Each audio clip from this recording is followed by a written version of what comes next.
Hi guys, so welcome back po sa ating channel. So dahil nga hindi lamang sa YouTube tayo pwedeng kumita, syempre pati sa Facebook pinursigin na natin na kumita.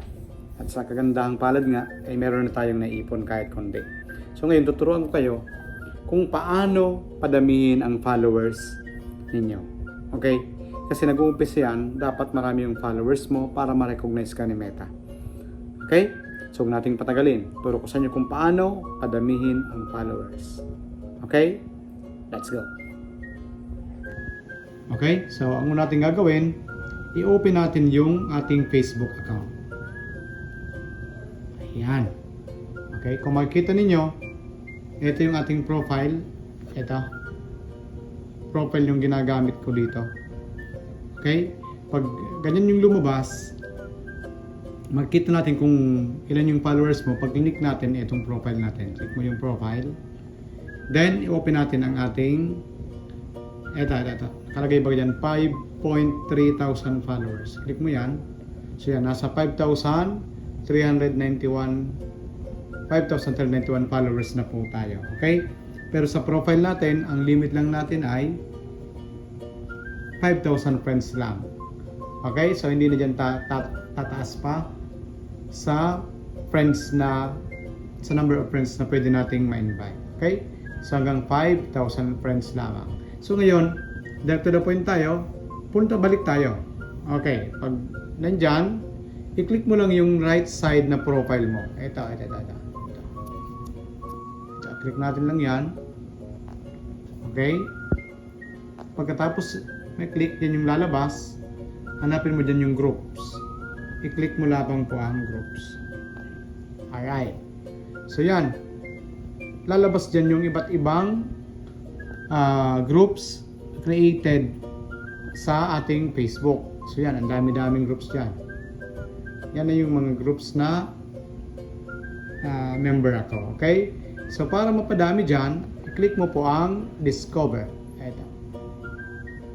Click mo yung Discover. So yan. May nakalagay dyan, suggested for you. So, ang gagawin mo ay mag-join ka lamang po dyan. Okay? Mag-join ka lang dyan.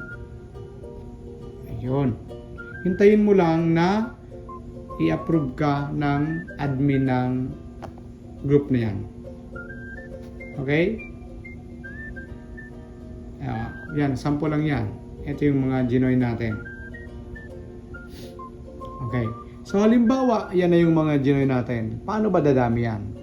So kung gagawa ka ng post, okay, kung gagawa ka ng post, para makapag-invite ka ng followers, so ang gagawin mo, halimbawa, gusto mong halimbawa sa what's on your mind.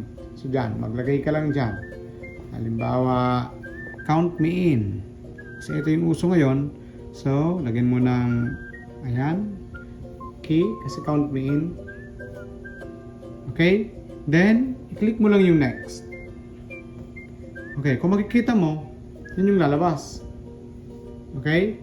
So, ang gagawin mo, yung mga groups na member ka, ayan, pipili ka dyan. Kailangan i-share mo dyan sa grupong yan. Halimbawa, itong Content Creator Hustlers, meron siyang 465,000 members. Click mo lang yan. Kasi 3 groups ang pwede mong i-share yung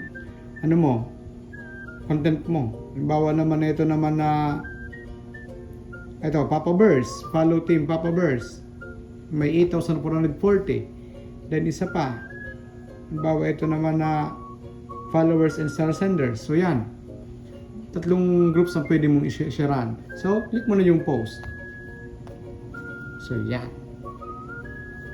Maya-maya lang yan, ay marami na sa'yo ang mag-i-invite. So, sa ganyang paraan, marami ang maaari mong maging followers. Pero kailangan good resbacker ka rin para fair naman sa kanila. Okay guys? So I hope nakatulong ako. Thank you and i-share na lang po natin para marami tayong matulungan. Thank you and God bless.